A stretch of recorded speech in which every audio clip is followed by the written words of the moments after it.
Good morning, good evening, good afternoon, everybody. Wherever you are in the world, welcome once again to another session of Living World of Darkness. This is a scene for the Mage venue. We open up in Brooklyn at Visitation Academy, the all-girls Catholic finishing school that has had a peculiar problem plaguing it since the departure of an ecstatic known as Dakota.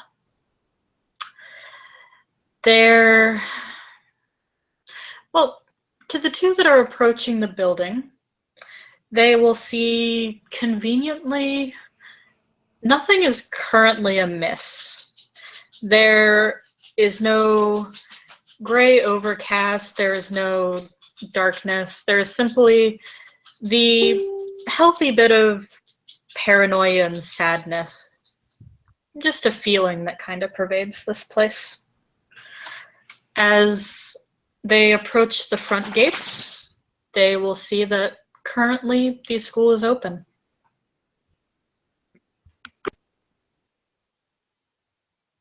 Ken straightens out his ridiculous monk's robes.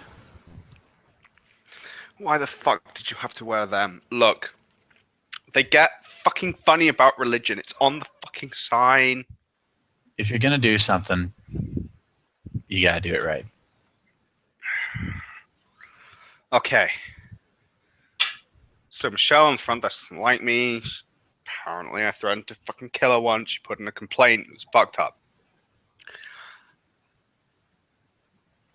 But anyway, we've been able to walk in. I'm sure I can still get you in. Technically still own the place. Well, half the time I just walked in anyway, so...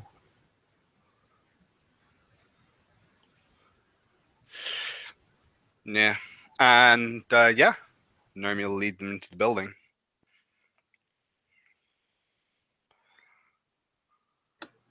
Seeing as Ken is currently wearing monk's robes, they will get a good bit of side-eye from people as they pass through the building.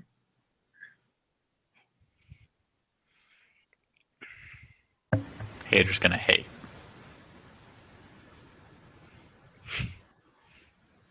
So much side-eye.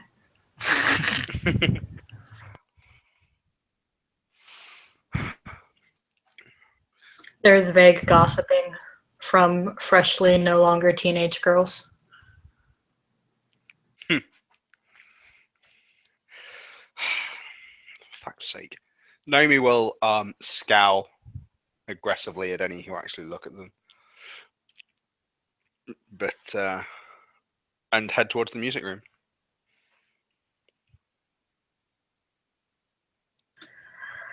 The music room is much as they left it last time.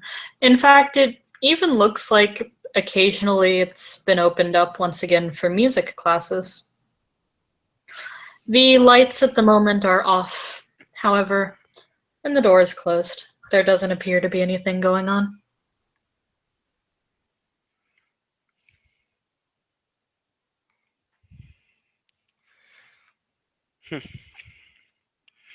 Okay. Well, she's held up her end of the fucking bargain. To be expected.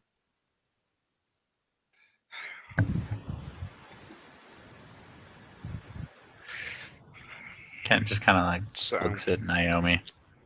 Bargain. we got her to. So okay, we've been coming here, particularly Ginger, and been playing for her in exchange for her not and making it unshady. Huh. Alright. You ready? Yeah. No. Me neither. But yeah. Fuck it. As the Buddha once said, YOLO. Apparently so.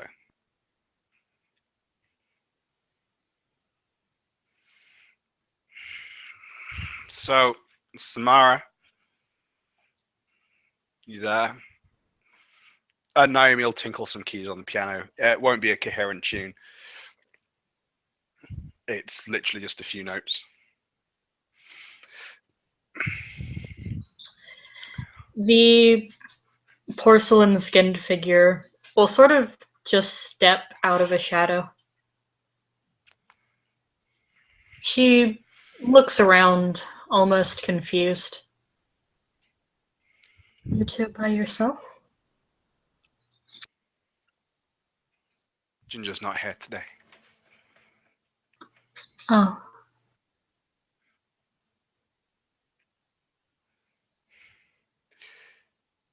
We've come to make some offers.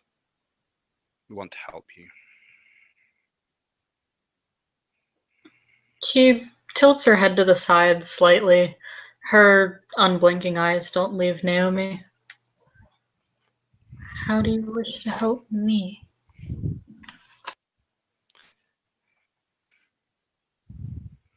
I saw what happened. Found out more. I know why you're angry.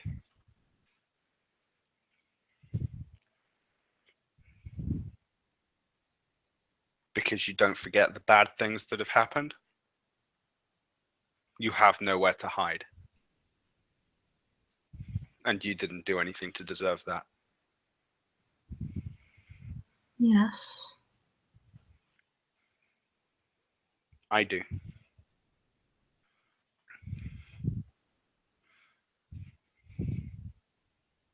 But I know I knew what I did would make my parents angry. I betrayed them and everything they cared about and everything they told me to do because I was selfish.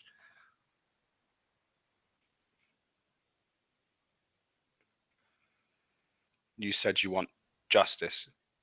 That's why you exist, right? Yes.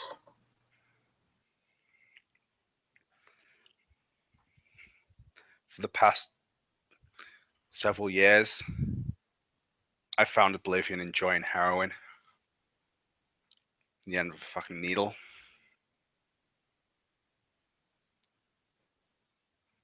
That's what I want to give you.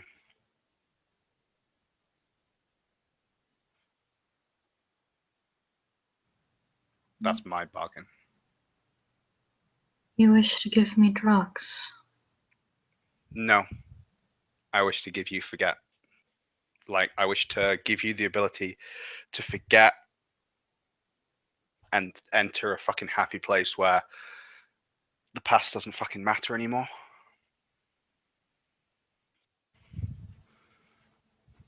I'm listening. Pardon? I'm listening. It's like for like, right? I'll give you that feeling and I'll lose it.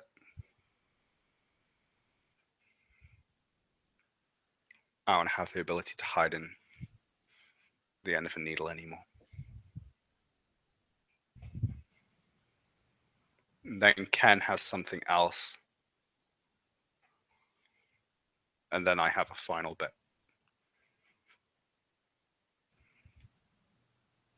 Fair For the enough. full offer. What is the second part?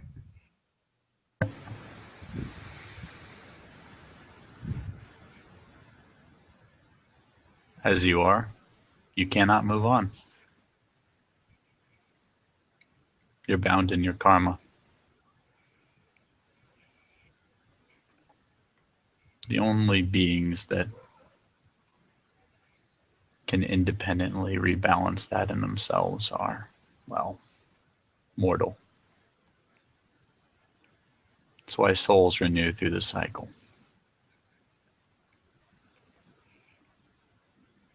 But you, before you became Samara, balancer of the scales, You were a young woman cheated out of a large part of her life. You didn't have the chance to rebalance.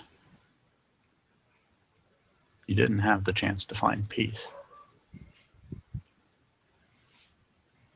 And so Yoshimoto Samara died, and Samara's spirit of vengeance rose in her place. When Ken says the name Yoshimoto, the light bulbs will break above him and the glass will scatter to the ground.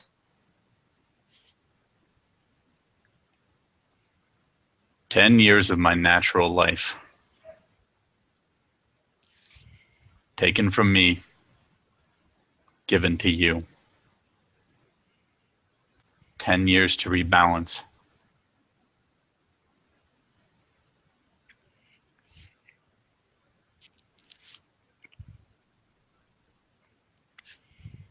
As a mortal."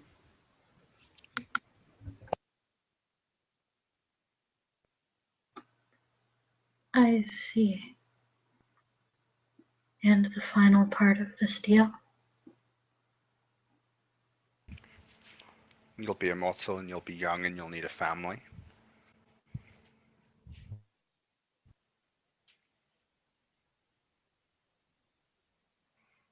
You can go to mine.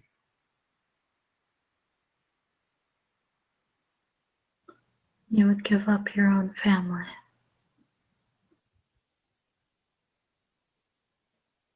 I did a long time ago. I think. I know.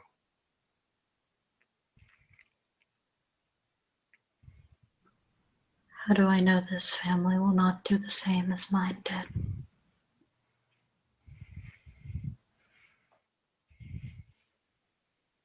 Because they lost a daughter before.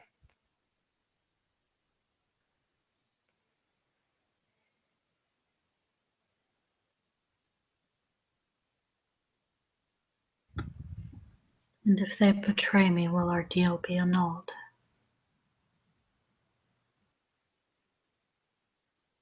If you want.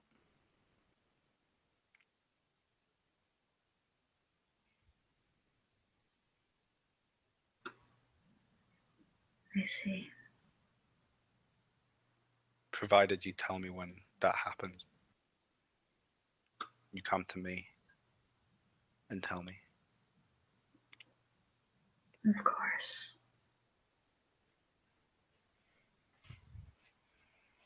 What do you stand to gain by sacrificing for me?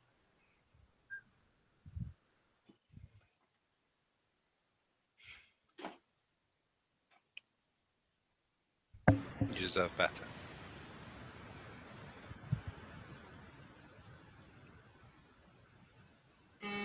No one else dies.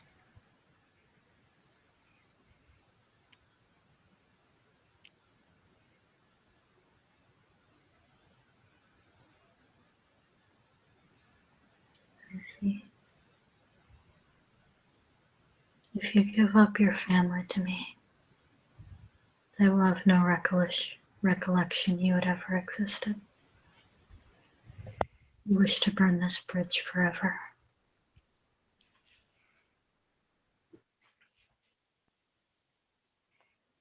Naomi at this starts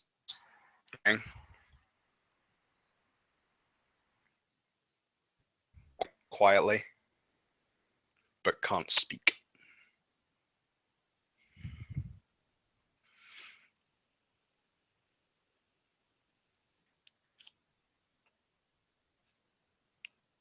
And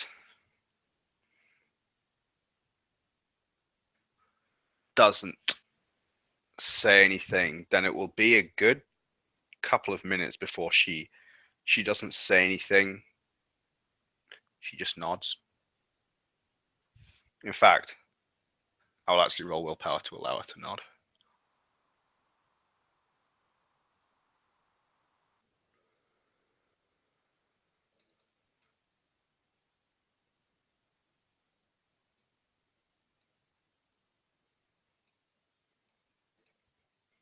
She nods slowly and hesitantly, But she does.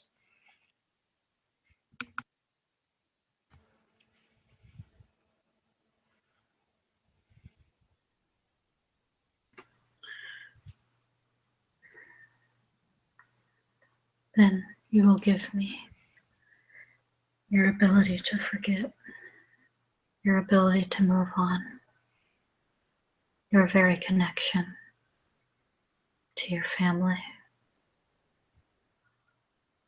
Those will be lost to you forever. She turns to Ken. And you, 10 years of your life. What do I give you in return? Live them.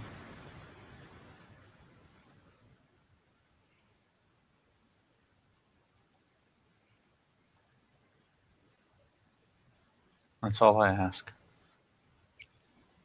Live them.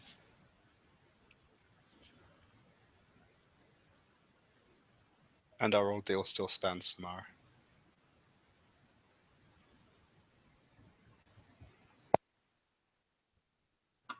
No matter what happens. All previous deals I've made will stand. They can only be undone by the person who made them.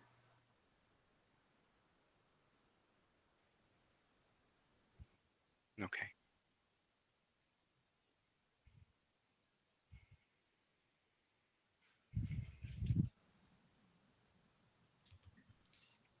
It's too late now. Sorry, what was that? Naomi will just say it's too late now. It won't be a question. It's simply a statement. Samara will nod. And she'll look to both of them. And with one fingernail, she will cut her palm open and allow the blood to drip down. It will start to pool on the floor, a black color, before she looks at Ken and Naomi, indicating that they do the same. Naomi takes out her knife and cuts the palm open.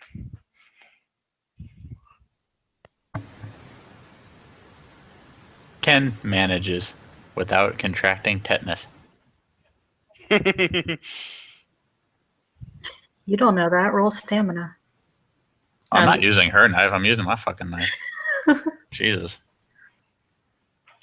As each of your blood begins to spill on the floor and mingle with hers, you will notice slowly, as she starts to become more solid, the blood dripping from her hand will begin to run further from black until eventually it is a normal red. Naomi and Samara will observe as Ken visibly ages those 10 years that he offered her, as The previous deal was Naomi gave would pay half of any price that anyone offered. oh, okay. Each of them will feel as their life force bleeds out with that blood, and as they look at each other, they will notice those subtle, still signs of aging begin to appear. Some lines here and there, perhaps even a gray hair or two on Ken, before the wounds start to scab over. And they're left standing this time in front of a human woman of Asian descent, who indeed has a solid presence.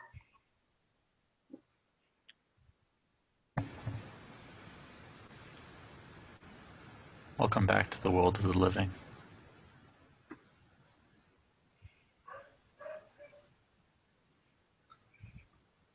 She looks at Ken, looks at Naomi, and for the first time, the doll-like frozen features of her face will contort into sadness as tears start to flow down her face.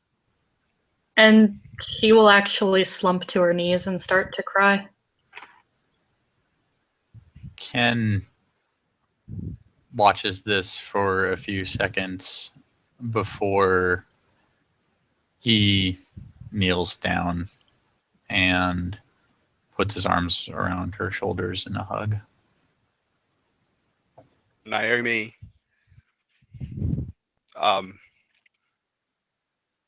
yeah, kneels down and takes Samara's head, lifts Samara's head at the chin with one hand very gently and gives a somewhat forced smile.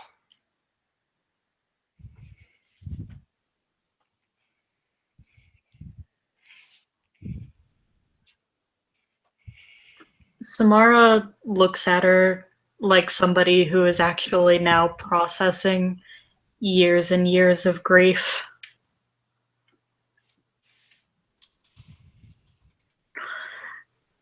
She doesn't speak anymore in that serene voice, but simply allows herself to cry and sob even.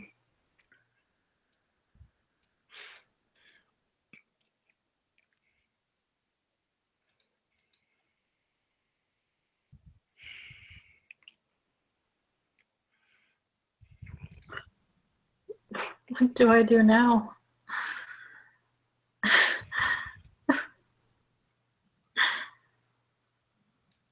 Number 7, Walnut Street, Southampton, Long Island.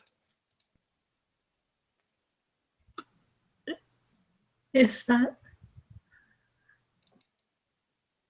That's home. And Samara's going to lean over and she's going to hug both Ken and Naomi very, very tightly.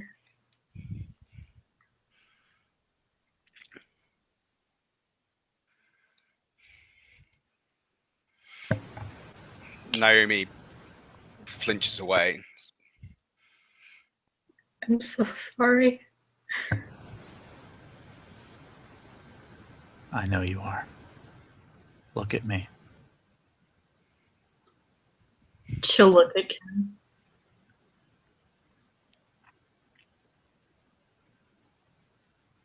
We've both done a lot. I am a killer of men. But there's still time. The only way you're going to get right is if you give back to the world you understand.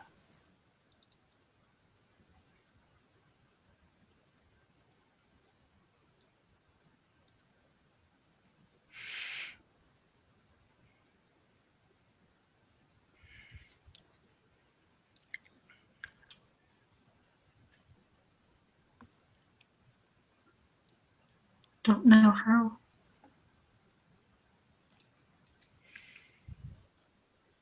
You have time to learn.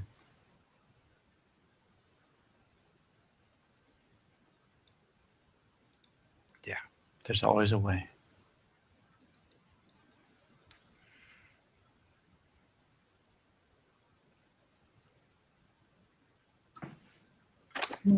They'll notice is she sort of stares at herself, running one hand along the other with a mixture of confusion, sadness, and wonder.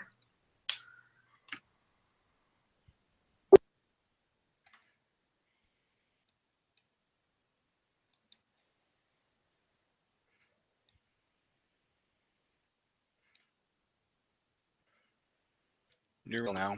Oh, this is it.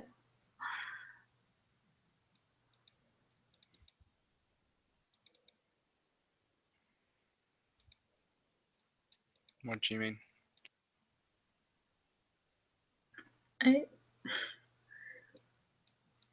I guess I don't belong here anymore.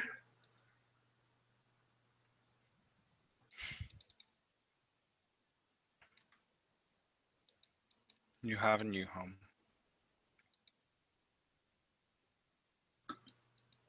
Yeah. Ginger will be sad if she never sees you again, though.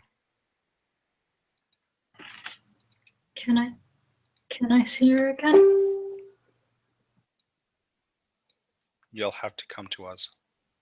I'm not going to tell her about the Hamptons. She wouldn't understand. I'll draw you a map of where we are.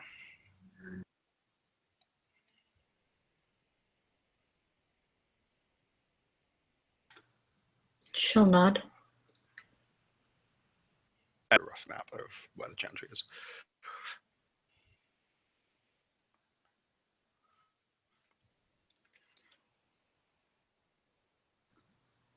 Okay.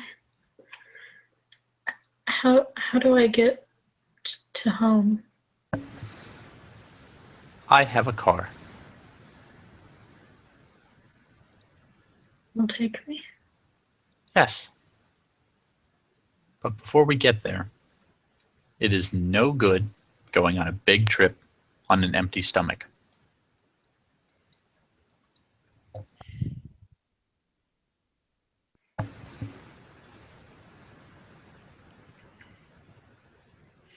I'll buy you dinner. Yeah. I'll join you for dinner. And then I need to get back.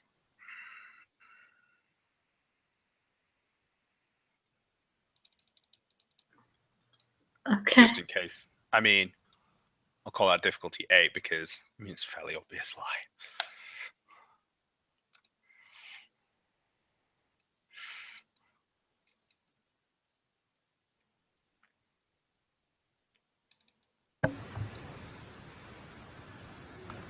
So, curry? Sure. Yeah. I haven't had food in a long time. Ken does his best to help Samara up. I happen to know a fairly good Indian restaurant that serves delicious lamb curry.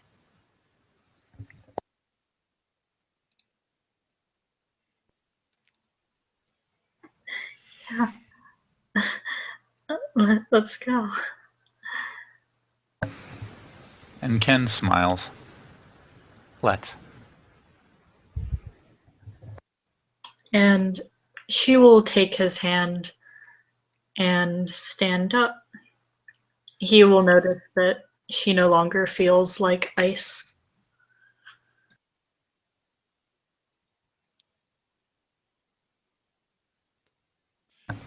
And with his other hand, Ken reaches out to Naomi. Who just kind of gives him a weak smile and touches his hand and says, okay.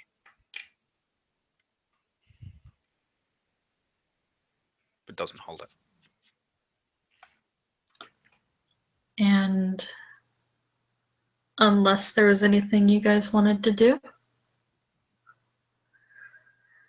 I would say this is a good point to end our scene. Thank you to our players for playing. Thank you to our watchers for watching. This has been another scene for Living World of Darkness, Street Magic.